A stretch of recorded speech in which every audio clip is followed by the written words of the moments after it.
안녕하세요. 청취자 여러분들. 추워지는 날씨에 집구석에 틀어박혀서 사연만 주야장천 듣고 있다가 용기를 내서 저도 사연을 올려봅니다. 저는 아직까지는 신혼을 즐기고 있는 30대 후반의 새댁이랍니다. 제가 진짜 어릴 때부터 기가 막히고 코가 막히는 일들이 엄청나게 많았거든요. 대부분 다 제가 가진 기 때문에 일어난 일들인데 이게 결혼하고 나서도 이어질 거라고 생각도 못했어요. 정말 재미난 일화들이 많아서 친구들이 라디오 사연을 올려봐라, 인터넷에 올려봐라 많이 추천을 해줬고요. 제 신상이 털릴까봐 차마 올리지 못하고 있다가 이렇게 익명으로 보낼 수 있는 곳이 있다는 걸 알고는 바로 글을 써봅니다.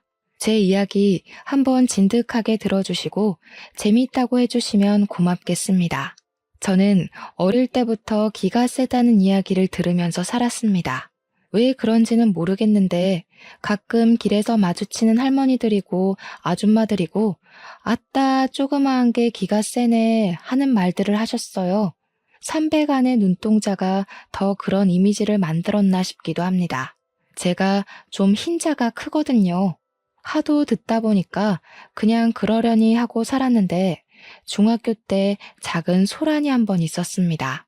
같은 반 친구네 집으로 숙제를 하러 갔는데 그 친구네 집이 무당집이었거든요. 집에 발을 들이고 친구네 엄마한테 인사를 딱 올렸더니 색동 저고리를 입고 머리를 틀어 올린 친구 엄마가 인상을 팍 쓰더라고요. 저한테 신이 들러붙는다고 당장 꺼지라고 파츠랑 소금을 막 뿌리는 거예요. 친구가 놀래서 엄마 뭐 하는 거야 하는데 친구네 엄마는 눈에 보이는 게 없는 사람처럼 저에게 팥 소금 한 통을 다 때려 부었습니다. 기가 어쩜 저리 세냐면서 부정타니 당장 신당에서 나가라고 소리를 막 지르더라고요. 다음에도 이런 봉변 당하기 싫으면 2번 다신 무당집 근처에도 가지 말라고 하면서요. 숙제를 하러 간 건데 그런 봉변을 당해서 너무나도 어이가 없었죠. 친구와의 사이도 자연스럽게 멀어지게 되었습니다. 고등학교에 진학해서부터는 자연스럽게 무당집 근처는 쳐다도 보지 않았습니다. 그때 무섭게 팥을 던지고 소금을 뿌리던 친구의 엄마 얼굴이 생각났기 때문이었죠. 저는 고등학교를 무사히 졸업하고 대학에 진학했고 남자친구가 생겼습니다. 남자친구가 군대에 가기 직전 둘이서 제주도로 여행을 떠났는데 5월에 따뜻한 기운에 유채꽃이 만발한 삼방산 근처에 놀러 갔죠. 그런데 5월이 무슨 전국에 있는 무당들이 다 제주도로 내려오는 시기라고 하더라고요. 무슨 할매의 기운을 받아야 한다고 무당들이 삼방산 한라산 근처에서 기도를 드린다고 하더라고요. 하필이면 날짜가 비슷하게 겹친 건지 한복이나 색동옷을 입은 딱 봐도 무당 같은 사람들이 여럿 있더라고요.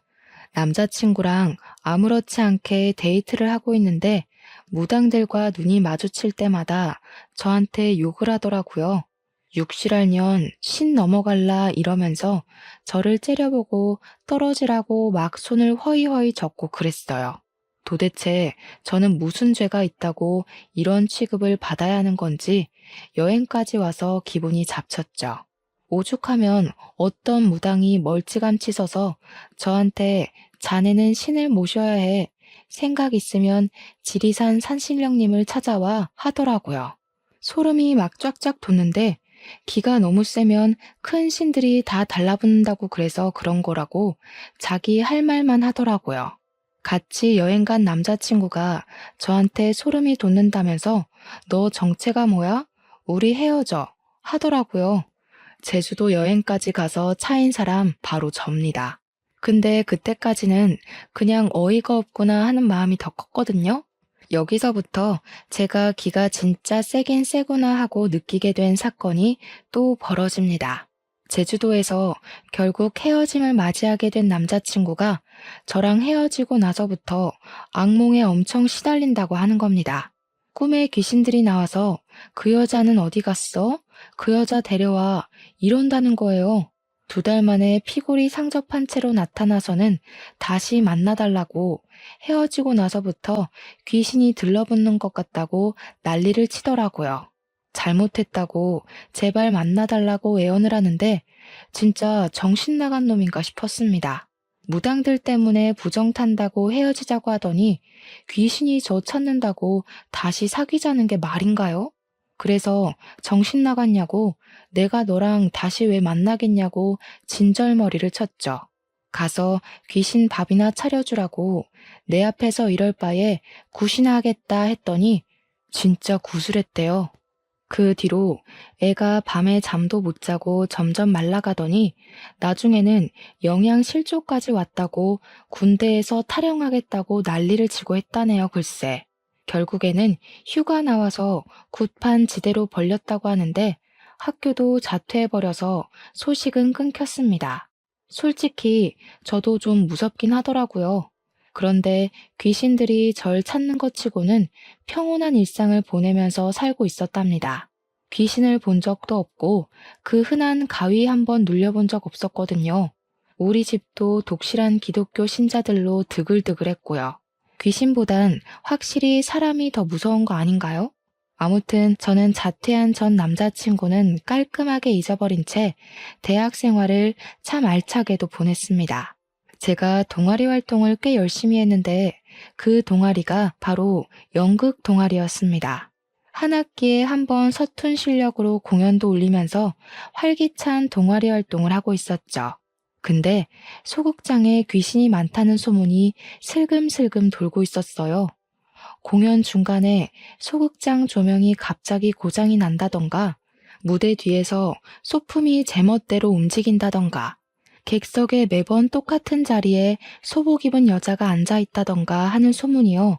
진짜 소문이 사실인 것 마냥 무성하고, 제가 연극 동아리 들어오기 전부터 있었던 선배는 귀신을 봤다고 우기기도 했어요.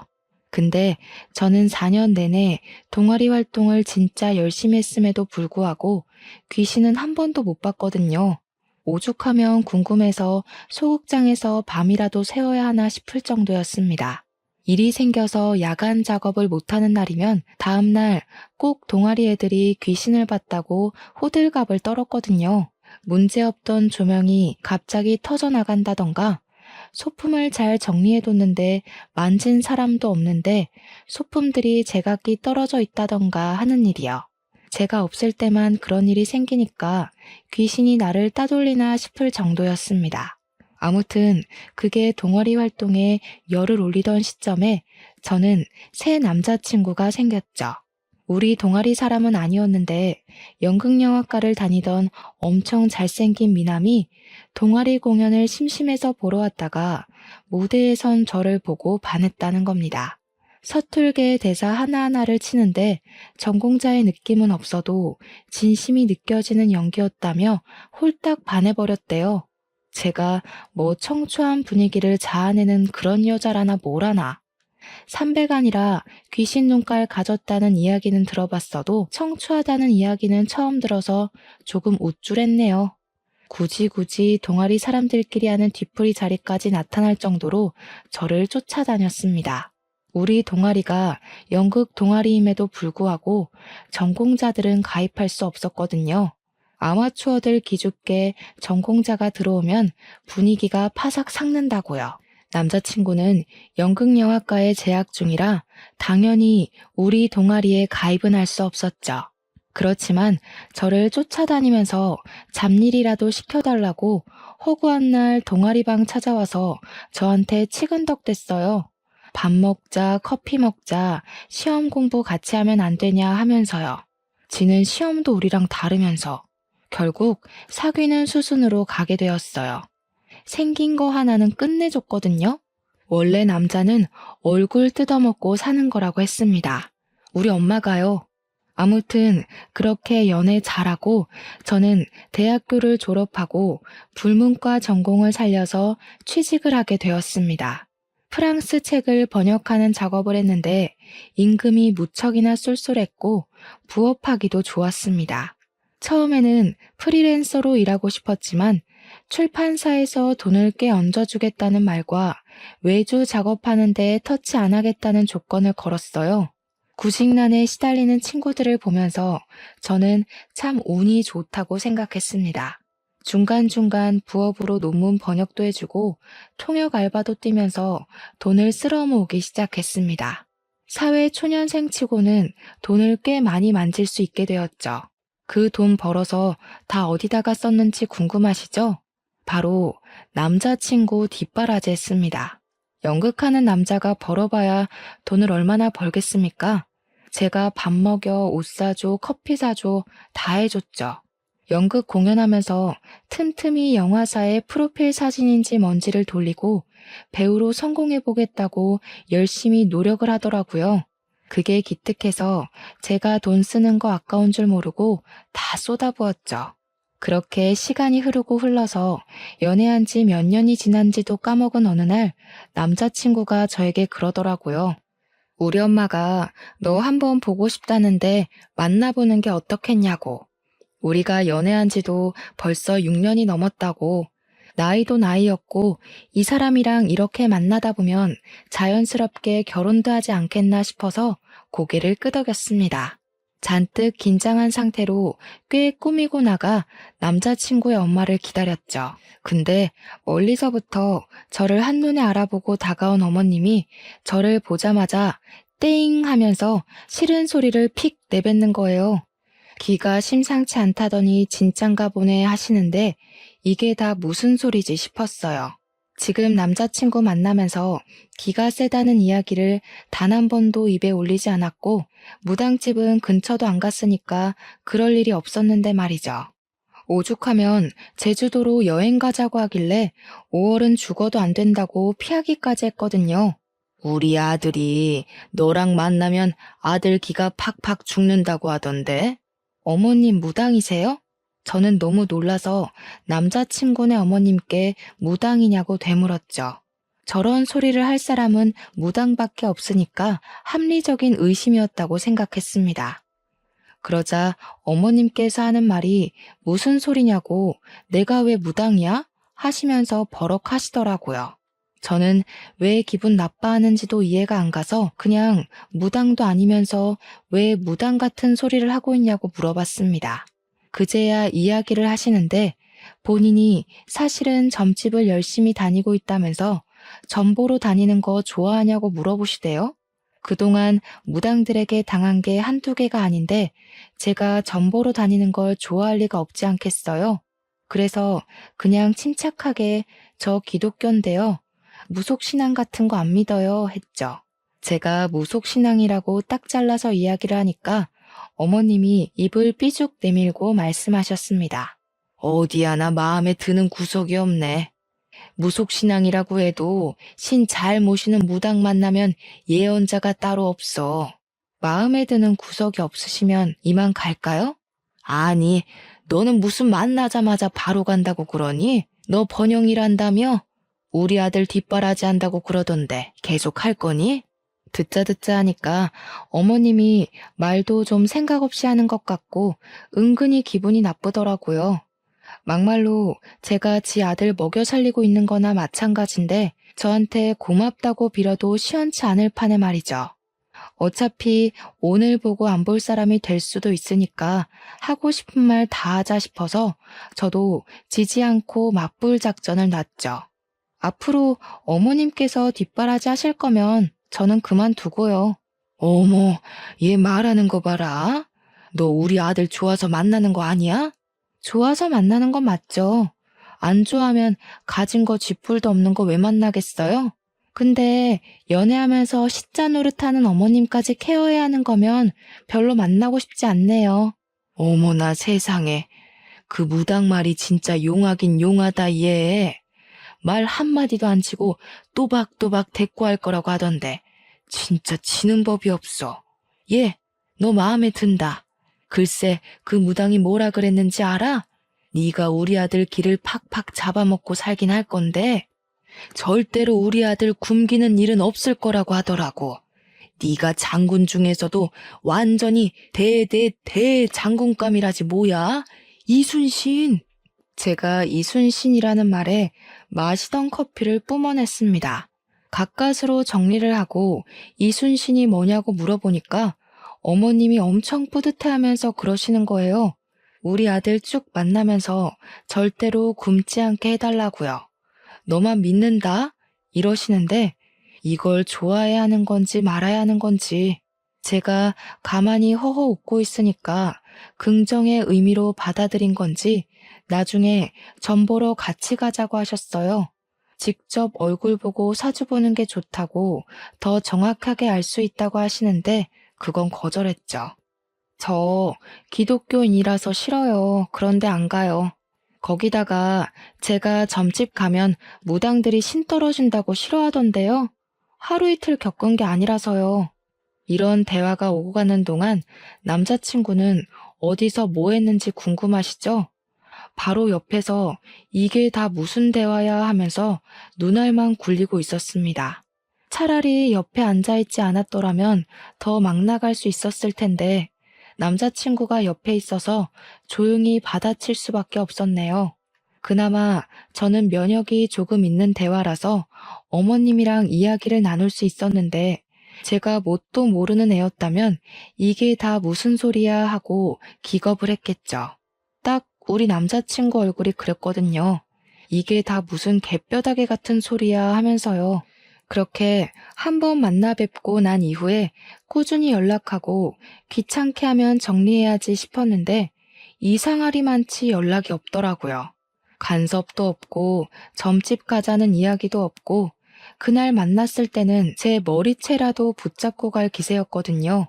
그 이후에 다시 어머님을 뵌 자리는 바로 상견례 자리였습니다. 1년을 더 연애하고 프로포즈를 받게 되었고 결혼을 하기로 했거든요.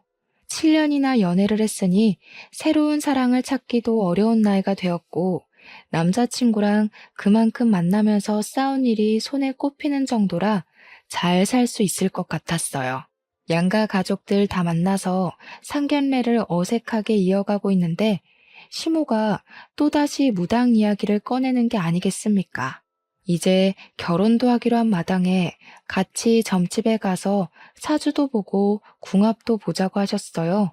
우리 엄마는 모태신앙이신데 그 이야기를 듣더니 표정이 정말 썩더라고요. 대놓고 우리 집은 기독교 집안이라 그런데 안 갑니다 하고 잘라내는데 시모가 의견을 굽히지 않더라고요. 아이고, 서로 믿는 종교가 다른 거지요. 서로 이해합시다 하면서 깔깔거리고 웃는데 우리 엄마도 더는 뭐라 못하셨어요. 내가 아주 좋은 날로 날짜를 받아왔는데 4월 셋째 주 토요일에 해야 애들 기가 싹 펴진답니다. 결혼식 날짜는 더 볼 것도 없이 그날로 하시는 겁니다. 시모의 말에 우리 아빠도 당황하고 엄마도 이게 무슨 번개불에 콩 구워 먹는 소리지 하고 있는데 시부만큼은 평온하더라고요. 익숙하다는 그 행동에 저는 피식 웃음이 나올 것 같았죠. 결혼식 날짜 맞추는 거야 뭐 좋은 날이라고 하니까 우리 집에서도 알겠다고 하셨고 저도 별 생각 없이 알겠다고 대답했습니다. 상견례가 끝나고 집으로 돌아가는 차 안에서 엄마가 신경질을 부리시며 이야기를 했어요. 아니, 믿을 게 없어서 선녀보살이니 아기동자니 그런 잡신을 믿는 거냐고요. 격떨어진다면서 무속신앙 믿는 사람들 중에 제정신인 사람을 못 봤대요. 굿한다고 돈 써, 부적 산다고 돈 써 하면서 구시렁거리는데 그렇게까지 비약할 일인가 싶긴 했습니다. 결국에는 4월 셋째 주 토요일에 결혼식을 올리고 만인의 축하를 받으면서 신혼여행길에 올랐습니다. 근데 공항에 도착하자마자 시모한테서 전화가 온 거예요. 있는 호들갑 없는 호들갑 다 떨면서 오늘 사주에 물이랑 가까이 하지 말라고 나왔다고 저한테 너는 기가 세서 모르지만 우리 아들은 절대 안 돼 하시더라고요. 저희 신혼여행지는 몰디브였거든요. 사방팔방 바다로 둘러싸여 있는데 물이랑 가까이 하지 말라고 하니까 기가 막혔죠. 오죽하면 남편한테 너 그냥 여기 있을래? 나 혼자 갈게. 라고 했다니까요. 결국 몰디브까지 같이 가긴 했는데 남편은 진짜 쫄보라서 그런 건지 물에 안 들어가고 구경만 하고 있더라고요. 저는 오기가 생겼어요. 신혼여행까지 와서 그깟 미신 때문에 이 좋은 물놀이를 하지 않겠다고 하니까요. 제가 남편한테 야, 안 죽어. 그냥 들어와. 했어요. 남편이 고개를 절레절레 젓길래 팔을 뻗어서 다리를 붙잡고 바다에 퐁당 빠뜨렸습니다. 처음에는 소금물 잔뜩 먹고 눈 따가워 하고 있는데 한 15초 정도 지나서 갑자기 악 소리를 내는 게 아니겠어요? 왜 그래? 무슨 일인데? 하는데 남편이 다리가 아파 다리 난리를 치더라고요. 재빨리 사다리를 타고 올라가니까 오른쪽 다리가 퉁퉁 붓기 시작했어요. 물린 자국이 선명하게 있는데 다리의 피부가 보라색으로 막 올라오기 시작했어요. 놀래서 리조트 안에 있는 의무실을 찾아가니까 의무실 직원이 그러더라고요. 젤리피쉬가 물어서 생긴 흔적이라고 먹는 약 먹고 주사 한 대 맞고 그러면 된대요. 젤리피쉬가 뭔지 몰라서 찾아보니까 해파리더라고요. 독이 심한 종류는 아니라서 금방 가라앉을 거라고 하긴 했는데 소름이 돋았죠. 신혼여행 오기 전에 시모가 말했던 물 가까이 가지 말라고 그 말이 딱 생각이 나는 거예요. 저는 물에 내내 들어가 있었는데 멀쩡했고 우리 남편은 정말 한 30초? 그 정도 바다에 빠진 건데 바로 해파리가 물다니 대박이다 싶었죠. 저도 모르게 그 무당한테 점점 스며들고 있었어요. 신혼여행 다녀와서도 시댁에 인사를 드리러 갔는데 시모가 저를 딱 보더니 오늘 사주에 고기 먹지 말라 그러더라 하시는 거예요. 평소에 고기 반찬 없으면 밥이 잘 안 넘어가는 저에게는 무척이나 시련처럼 느껴졌어요. 시모가 다 제 생각해서 차린 반찬이라며 풀떼기가 가득한 한 상을 차려주셨습니다. 대충 먹고 고기는 내일 먹자고 하시는데 초록색, 주황색 나물들을 보니까 한숨만 푹푹 나왔습니다. 온갖 나물 반찬에 밥 한 대 비벼서 대충 먹고는 못다한 이야기를 나누고 집으로 돌아왔죠. 제가 꼭 햄이라도 있어야 밥을 먹거든요. 고기 반찬 없으니까 밥이 잘 안 넘어갔어요. 배가 너무 고프고 뭐라도 먹어야겠다 싶어서 노점상을 들렀는데 때마침 닭꼬치를 팔고 있는 거예요. 남편이랑 신나서 둘이 닭꼬치를 배 터지게 먹고 집으로 돌아왔는데 그날 저녁부터 배가 너무 아팠어요. 식은땀이 줄줄 나고 배가 찢어질 것처럼 아프고 밤에 화장실을 8번 갈 정도로 설사를 계속했습니다. 다음날 몸무게가 3kg이나 빠져 있었어요. 놀래서 병원을 찾아가니까 탈수 증상도 있대요. 장염이라는 판정을 받고 일주일 내내 설사하고 토하고 난리 법석을 떨었습니다. 이쯤 되면 그 무당 진짜 용한 게 아닌가 하는 생각이 들더라고요. 고기 먹지 말랬는데 닭꼬치 먹어서 장염에 걸린 것 같았어요. 근데 무당이 그런 말을 했다고 했잖아요. 남편이 저랑 살면 기가 팍팍 죽을 거라고요. 우리 남편이 나름 연극 무대만큼은 오래 해가지고 불러주는 곳도 많고 연극은 꾸준히 하고 있었거든요. 그런데 남편이 준비하는 공연마다 자꾸 사소한 문제들이 불거지는 거예요. 같이 공연을 올리던 배우가 폭행 사건에 휘말리면서 공연 자체가 구설수에 올라서 일찍 막을 내리게 된다던가, 해외에서 공연 대본을 들여와서 공연하던 도중에 라이센스 문제로 소송이 걸려서 공연이 중단된다던가, 소극장에서 공연을 하던 와중에 조명 전선 쪽이 합선이 되면서 소극장에 불이 나서 전원이 대피하는 큰 사고가 있기도 했어요. 오죽하면 대학로 자체에서 삼재에 걸린 게 틀림없다고.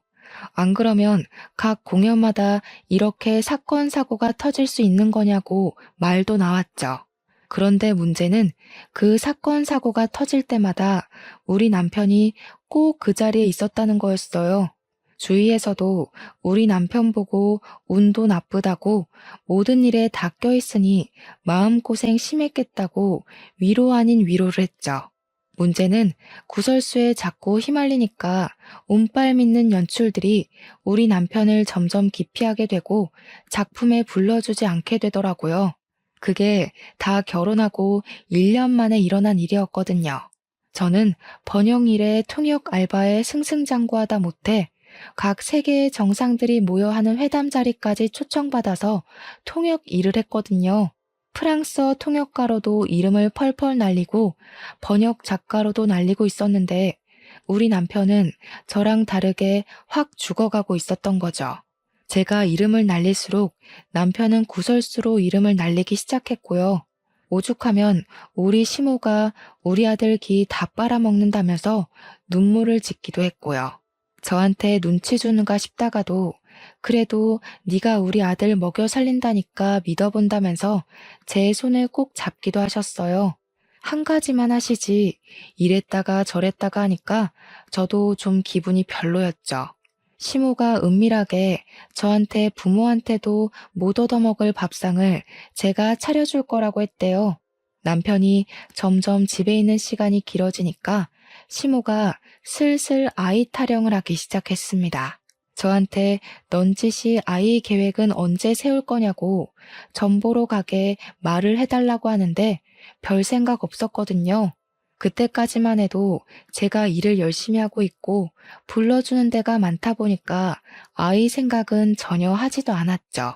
그랬더니 시모가 제 눈치를 슬쩍 보면서 무당이 그러던데 신혼 때 빨리 아이를 가져야 그나마 길을 나눠서 아들 일이 잘 풀릴 거라고 했다고요. 제가 돈을 쓸어 담고 잠도 못 잘 정도로 바빠 죽겠는데 임신할 때는 아니다 싶었죠. 좀 더 있다가 가질 예정이라고 두루뭉술하게 대답을 했더니 시모가 눈치를 줬어요. 애 낳기 전까지는 우리 아들이 내내 피가 마를 일만 가득하던데 하면서요. 예, 그러면 내가 부적 쓴 거 있는데 그거라도 좀 들고 다니면 안 되겠니?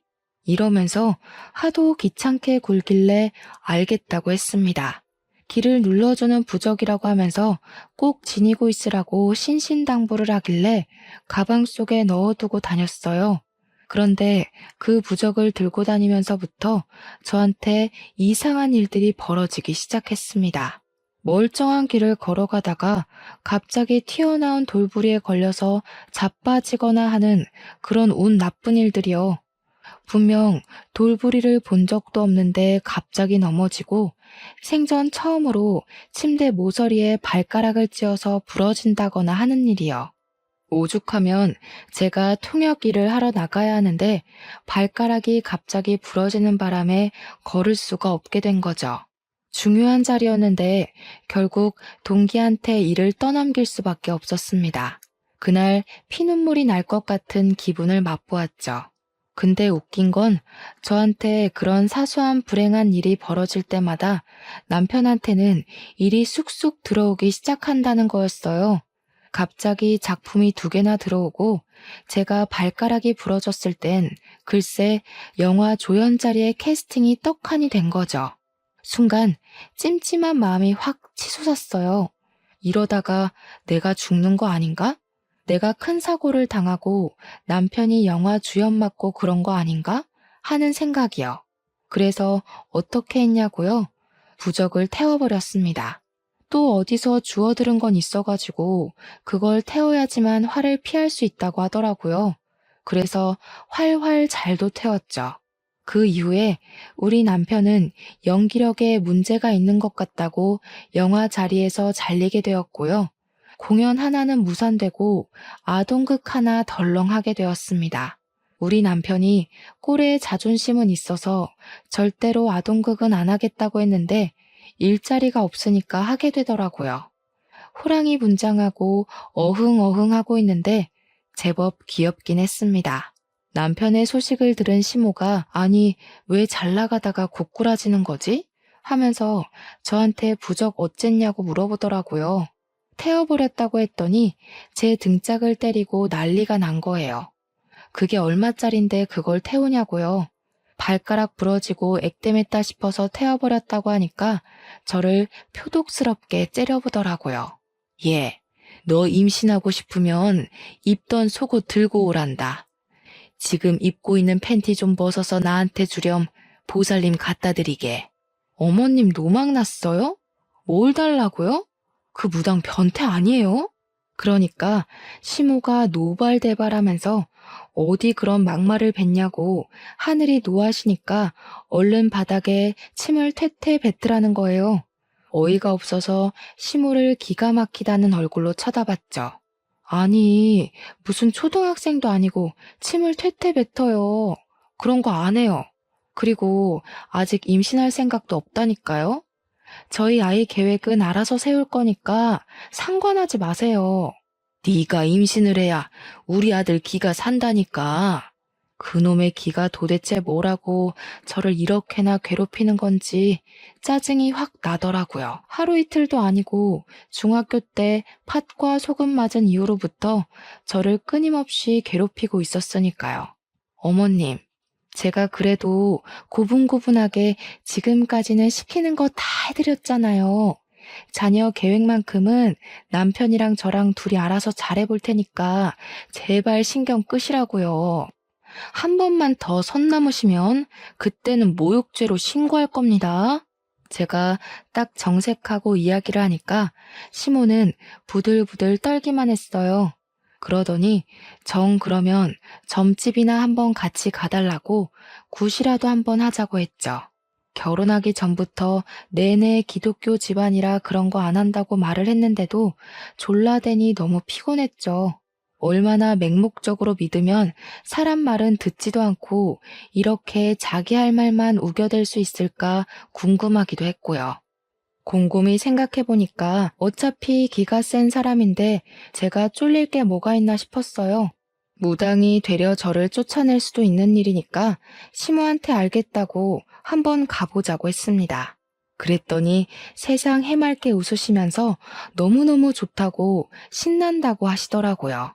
저한테 어떤 생각이 있는지도 모르고 아이처럼 좋아하시는 거 보니까 양심에 조금 찔리기도 했지만 이 방법을 써야겠다고 생각했습니다. 더 이상 집에서 무당의 무자도 꺼내지 못하게 만들어버리겠다는 생각으로 계획을 짰어요. 약속을 잡고 무당 집에 딱 들어섰는데 무당이 위아래로 저를 쫙 훑어보면서 딱 한마디 하더라고요. 며느리? 이러는데 느낌이 뭔가 자기적인 느낌이 들었어요. 일부러 사나워 보이고 싶어서 아이라인을 쭉 빼서 그리고 볼에는 말도 안 되는 연지곤지를 찍고 입술을 쥐잡아 먹은 것처럼 짙은 붉은색으로 칠하고 왜 삼류 영화에나 나올 법한 그런 촌스러운 무당 흉내내는 느낌이 딱 드는데 눈빛만 봐도 알겠더라고요. 이 사람은 가짜다. 그냥 사기꾼이다 하는 수준이었죠. 그도 그럴 게 우리 시모가 이 무당한테 쏟아부은 돈이 어마어마했거든요. 그 돈 벌어먹으려면 무슨 구라를 못 칠까 하는 생각이 있었던 거죠. 제 길을 잡겠다는 건지 뭔지 저한테 생년월일 이러는데 날짜를 말해주었어요. 저한테 기가 세네 하면서 남편 잡아먹을 사주라고 딱 잘라 이야기를 하는 겁니다.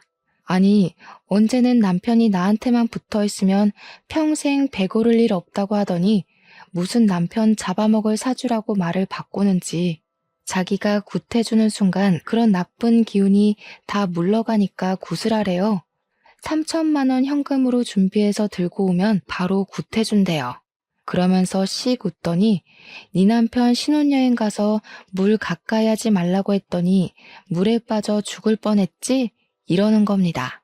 제가 신혼여행 가서 시모한테 해파리에 물렸다고 하면 걱정 많이 하실까봐 그냥 물에서 큰일 날 뻔했다고만 둘러 이야기했거든요. 해파리에 물렸다는 건 꿈에도 모르는 시모가 무당한테 가서 그냥 물에 빠져 죽을 뻔했대요 하고 말한 거죠. 무당은 가짜 정보를 듣고 마치 자기가 꿰뚫은 것 마냥 저한테 이야기를 한 거고요. 거기서 의심은 확신이 되었고 얘는 가짜다 하는 생각을 하게 되었습니다. 확실하게 길을 눌러버리려고 저는 고개를 끄덕이면서 물에 빠져 죽을 뻔했죠 라고 대답을 했어요. 그게 다 너한테 더러운 물귀신이 들러붙어서 그런 거야. 그 귀신을 떼어내려면 내가 굿을 해야지만 돼. 물귀신 때문에 네 남편이 그 좋은 데 가서 물에 빠진 거야. 수영장이 얼마나 위험한 줄 알아? 분명 그 리조트에서 죽은 사람이 한둘이 아닐 게야. 바다에 빠졌다가 해파리에 물린 것이었지만 그냥 물이라고 시모에게 말을 했으니 무당도 수영장인 줄 알았던 거죠. 너네 처음 시댁에 간 날에 화를 입지 않은 것도 내가 말한 대로 나물만 먹어서 그런 거다. 그날 내 말 안 듣고 고기 먹었으면 너네 부부 황천길로 갔을 게야. 솔직히 웃음 참느라 진짜 죽는 줄 알았습니다. 그날 저 닭꼬치 먹고 장염 걸렸잖아요. 황천길은 아니었지만 일주일 내내 설사하느라 죽는 줄 알긴 했죠. 아, 그 닭꼬치 집은 위생 난리 나서 벌금 먹었더라고요. 그래서 장염에 걸린 모양이었습니다.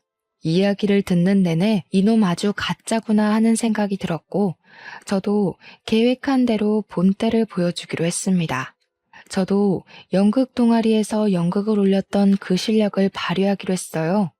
순간 삼배간 눈을 확 치켰더니 무당이고 시모고 둘 다 헉 하면서 숨을 들이켜더라고요.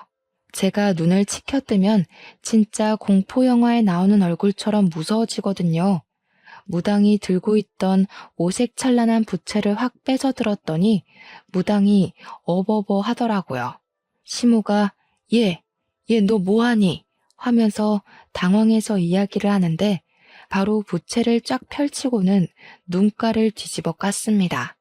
가뜩이나 흰자위가 판치는 누나를 이리저리 굴리면서 뒤집어 까니까 마치 접신하는 사람처럼 보였나 봐요.